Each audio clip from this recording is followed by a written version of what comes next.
અને એને ઓળખવામાં તમે થાપ ખાઈ જશો. સોમનાથ દાદાની કૃપાથી કેસર એ આપણા ઘરને લાગેલી લોટરી છે, લોટરી. એમ? હા, અને બીજી એક વાત, તમે કેસરનું જેટલું અપમાન કરશો ને એ એટલી જ પોતાની સારપથી લોકોનું માન મેળવશે અને આ ઘરને પણ માન અપાવશે. હજી કંઈ કહેવાનું બાકી છે કે થઈ ગયું? હવે તમે અમારી વાત ધ્યાનથી સાંભળો. બાળકને રમકડું થોડીક વાર માટે રમવા અપાય, આખો દિવસ નહીં. આ પરિવારની પ્રતિષ્ઠાનો ભાર અમે છેલ્લા 42 વર્ષથી ઉપાડી રહ્યા છે અને આ પ્રતિષ્ઠાને અમે ટકાવી રાખી છે. કેટલા વર્ષથી? 42 યર્સ.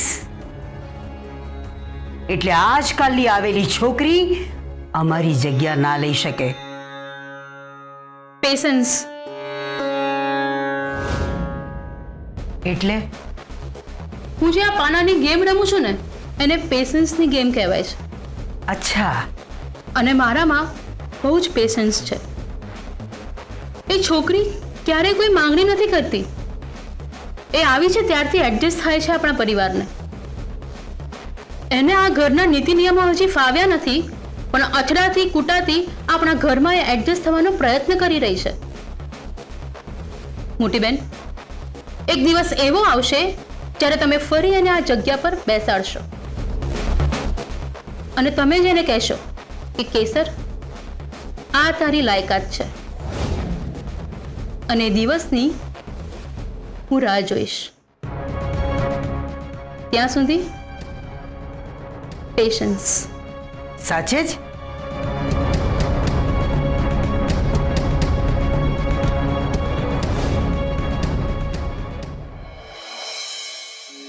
हेलो मम्मी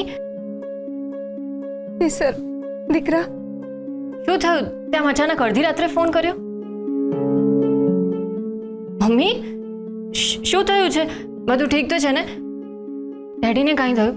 હા મમ્મી બોલ ને. મમ્મી તું કાંઈ બોલતી કેમ નથી? સાંભળ, કોઈને ખબર ના પડે એમ તારા ઘરની બહાર આંગણામાં આવ ને. કેમ? હું તારા ઘરની બહાર આવીને ઊભી છું. શું? જલ્દી આવ બેટા, કોઈને ખબર ના પડે એટલે ફોન કર્યો. જલ્દી આવ, પછી બધી વાત કરું છું. આવી જા. સારું, આવું છું. સર હા સર શું થયું? કોનો ફોન હતો? મમ્મીનો ફોન હતો. એ નીચે આંગણમાં આવીને ઊભી છે અને રડી રહી છે. મમ્મીનો ફોન હતો? ત્યારે આ ટાઈમે? હા. નક્કી કંઈક પ્રોબ્લેમ થયો હશે.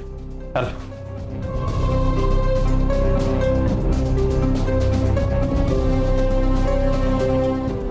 મમ્મી તું આમ અડધી રાતે અહીંયા એકલી શું કરે છે? ડેડી ક્યાં છે? તારા ડેડી. પપ્પા, મમ્મી અમને આટલું બધું કેવી રીતે વાગ્યું? નસીબનું લખેલું કોણ ટાળી શકે છે? મમ્મી તમે ટેન્શન ના લેશો, અમે લોકો છીએ. કે સર પેલું ફર્સ્ટ એડ બોક્સ લઈ આવો. મમ્મી પપ્પા ઉભા થાઓ.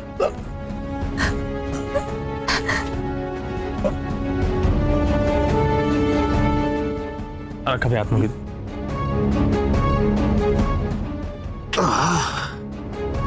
પપ્પા હવે કહું શું થયું? કંઈ કહેવા જેવું નથી રહ્યું હર્ષવર્ધનસિંહજી.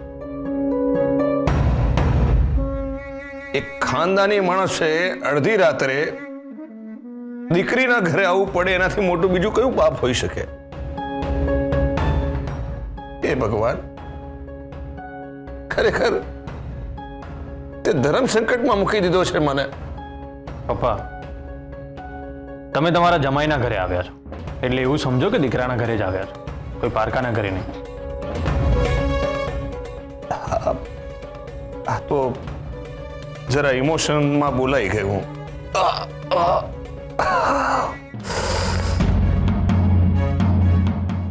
પણ પેલું કહેવાય છે ને, ચમત્કાર વગર નમસ્કાર નહીં. તો એમ જ સમજો કે ખરેખર ચમત્કાર જ થયો છે. હા પણ પપ્પા આ થયું કેવી રીતે? તમારી આવી હાલત કોણે કરી? અરે શું કહું તમને હર્ષવર્ધનસિંહજી, મોતને હાથ તાળી આપીને પાછો આવ્યો છું. આ તો આપણી ખાનદાની હિંમત અને જોરને લીધે હું ઊભો રહી શક્યો છું. બાકી મારી જગ્યાએ બીજો કોઈક હોત ને તો ત્યાં જ ભાગી પડ્યો હોત. ભાઈ સારી વાત છે કે તમને કાંઈ નથી થયું, પણ એક્ઝેક્ટલી શું થયું એ તો કહો.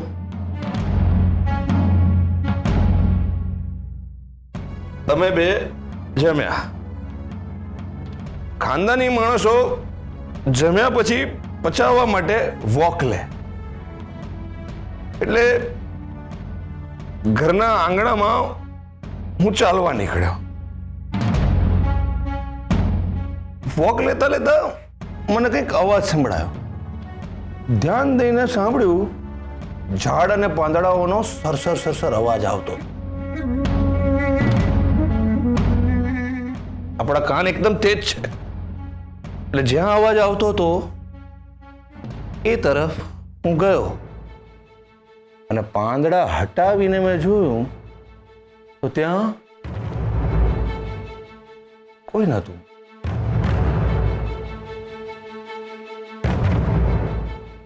એટલે મેં વિચાર્યું કે કૂતરું કે બિલાડું દોડ્યું હશે, એનો અવાજ હશે. એટલે હું ત્યાંથી પાછો ફર્યો અને ઘર તરફ જવા લાગ્યો. જેવો હું ઘર તરફ જતો હતો તો પાછળથી કોઈકે મને આવી લાકડી કે પાઇપ જેવું કંઈક માર્યું અને હું ઊંધા માથે પડ્યો. પણ ડેડી, કે સર એમને બોલવા દે. હા પપ્પા, પછી શું થયું?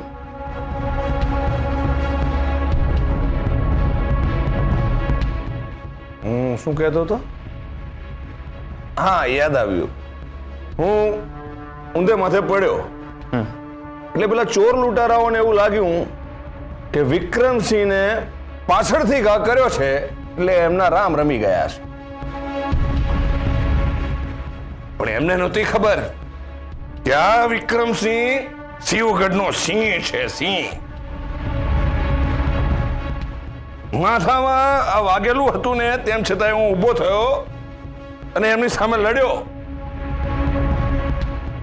એ લોકો 3 ગુંડાઓ હતા, પણ આ વિક્રમસિંહ હિંમત ના હારે અને માતાજીનું નામ લઈને 3 પર ત્રાટક્યો, લડ્યો, ખૂબ લડ્યો. પણ એ લોકો 3 જણ ને હું એકલો ક્યાં સુધી લડતો? ત્યાં જ કોઈકે મને આમ ખભા પર માર્યું. આ ખાનદાની માણસ છે તો શું થયું, એને દુખે તો ખરું ને. એટલે આ સિંહ જરા ઢીલો પડ્યો અને એ લૂંટારુઓ મારા પેલેસમાં જઈને લૂંટવા લાગ્યા. હું જખમી હતો, વધારે કંઈ કરી શકું એમ નહોતો, એટલે સર સલામત તો પાઘડી 1000 એવું વિચારીને ગમે તેમ કરી અને શેઠાણીને ઘરની બહાર કાઢીને અમે ભાગ્યા. આ ગભરાટમાં અમને પહેલો વિચાર તમારો આવ્યો, એટલે અમે અહીં આવ્યા. એક ખાનદાની માણસ જ ખાનદાની માણસને આધાર આપી શકે. હવે આવા ઘર તો હું 100 ખરીદી લઉં, પણ મારા માટે આ શેઠાણીને બચાવવું એ અગત્યનું હતું.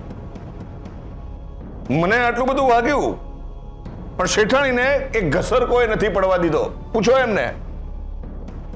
મને બહાર એમની બૂમાબૂમ સંભળાઈ. હું બહાર આવી તો એમણે મને વઢી નાખી ને કહ્યું કે અંદર જતા રહો, ને ઘરમાં જઈ ને બારણા બંધ કરી દો. અરે શેઠાણી, એ વખતે એ જ બરાબર હતું. હું તો લડવૈયો હતો એટલે એમની સામું ટકી શક્યો, પણ તમે એમની સામું ના ટકી શકત. અરે મને જેટલું વાગ્યું છે એટલું જો તમને વાગ્યું હોત ને તો. ડેડી, એટલે હું એમ કહેવા જતો તો કે મને જેટલું વાગ્યું એટલું જો તમને વાગ્યું હોત ને તો એ ત્રણેયને મેં ત્યાંને ત્યાં ઢાળી દીધા હોત. અને જો મારા શેઠાણીને કંઈ થઈ જાય, દીકરીઓને હું શું મોઢું બતાવત? અને આપણે રહ્યા ખાનદાની માણસ, અને ખાનદાની માણસોને પહેલેથી સંસ્કાર આપવામાં આવે છે કે તમારો જીવ જાય તો ભલે જાય, પણ પરિવારની સ્ત્રીઓનું રક્ષણ કરવું. પપ્પા, જે લોકોએ તમારી ઉપર હુમલો કર્યો એમના ચહેરા યાદ છે? એટલે એમનું વર્ણન કરી શકશો? અરે એ જ તો મોટો પ્રોબ્લેમ છે. એ નપાવટો પોતાના મોઢા પર બુકાની બાંધીને આવ્યા હતા. અરે આ વિક્રમસિંહને મારો હોય કે ખાવાના ખેલ નથી. એ લોકો જાણતા હશે કે જો અમારું ડાચું બતાવીશું અને આ વિક્રમસિંહ જીવતો રહ્યો તો ખાનદાની બંદૂકથી એમના લીરે લીરા ઉડાડી દેશે. અને એટલે જ એ લોકો બહેરાઓની જેમ પોતાનું મોઢું ઢાંકીને આવ્યા હતા. ઠીક છે, તમે આરામ કરો. હું એ ગુંડાઓની તપાસ કરાવું છું. અને સારું થયું તમે અહીં આવી ગયા. એટલે હવે ટેન્શન જેવું જરાય નથી. હું મારી રીતે બધું સંભાળી લઈશ. આટલું શું વાગ્યું છે તમને? નિર્મળાબેન, તમે પણ બેસો.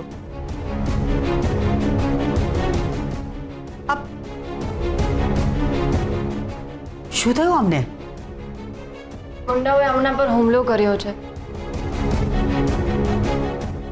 ઘરમાં ચોરી કરવા ઘૂસી ગયા હતા. તોડફોડ કરી અને ડેડીને માર્યા. હે ભગવાન, હર્ષવર્ધન ક્યાં છે? એ ફોન ઉપર કોઈકની સાથે વાત કરવા માટે બહાર ગયા છે. સારું સારું. શિવગઢના ઇન્સ્પેક્ટર ચૌહાણ સાથે વાત કરી છે. મેં એમને બધી જ વાત ડિટેલમાં કહી છે, એટલે ટેન્શન જેવું જરાય નથી.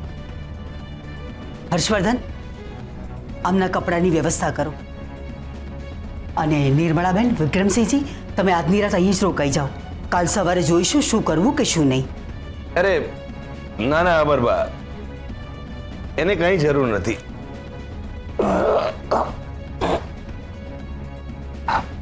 હું મારો આખો પેલેસ એમનો એમ મૂકીને આવ્યો છું. હું તો ફક્ત મારા શેઠાણીને રહેવાની વ્યવસ્થા કરી આપો એટલે વિનંતી કરવા આવ્યો છું.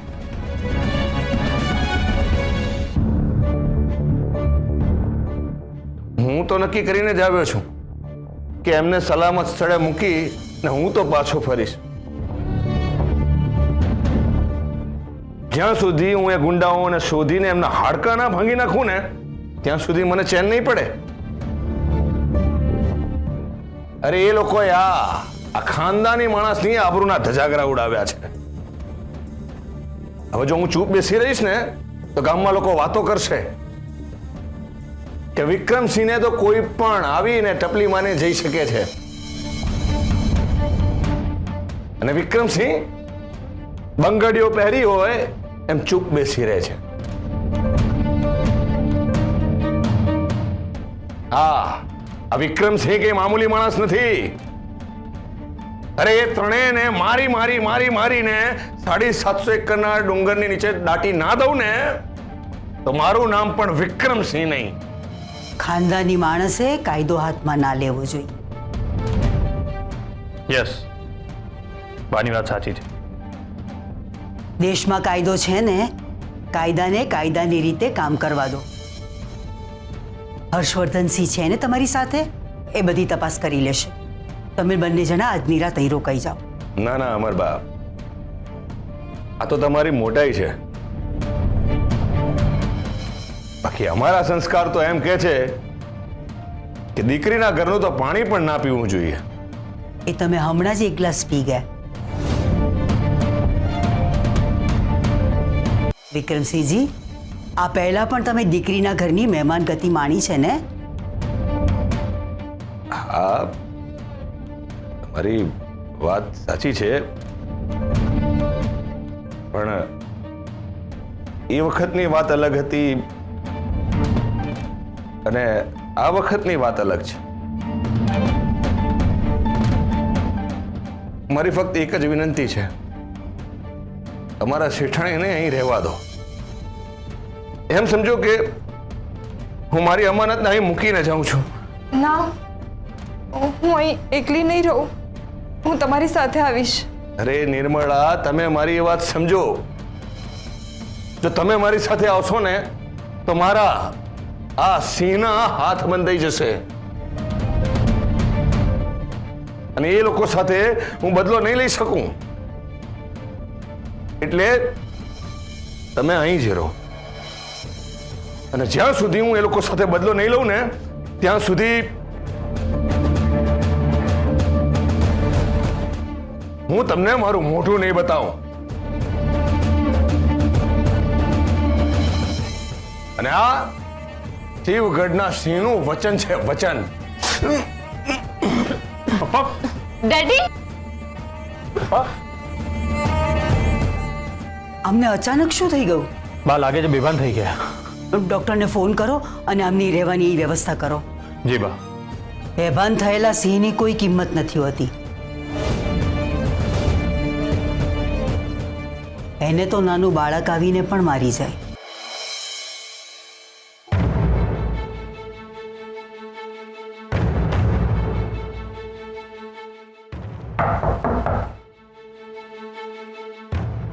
સાંભળો છો? કોઈ આવ્યું છે. સહેજ સરખા બેસો. દીકરીના સાસરે છો તમે. નિર્મળા, અહીંયા પણ તમે મને શિખામણ આપવા લાગ્યા? હા, જાઓ જઈને દરવાજો ખોલો. પેલો બીએપીનો નોકર હશે.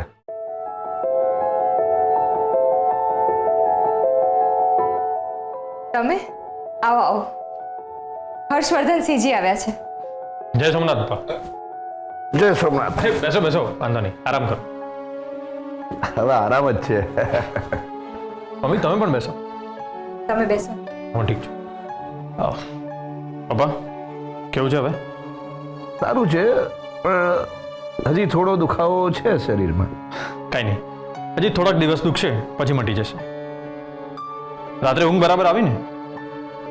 ના, મેં એટલા માટે પૂછ્યું કે જગ્યા બદલાઈ ને એટલા માટે. જગ્યા તો ઠીક, પણ ગઈકાલે જે બન્યું એના ટેન્શનમાં ઊંઘ ના આવી. અરે શું શેઠાણી તમે! હા, તમે તો નસકોરા બોલાવતા ઘસઘસાટ ઊંઘી ગયા હતા. આખી રાત તો હું જાગ્યો હતો. ઘરનું જ ટેન્શન આખી રાત હતું મને. એક ખાનદાની માણસ આમ અચાનક જ ઘર બાર વગરનો થઈ જાય તો એને બીજા કોઈકને ત્યાં રહેવું પડે. બસ આ વાતે જ મને આખી રાત ચિંતિત હતું.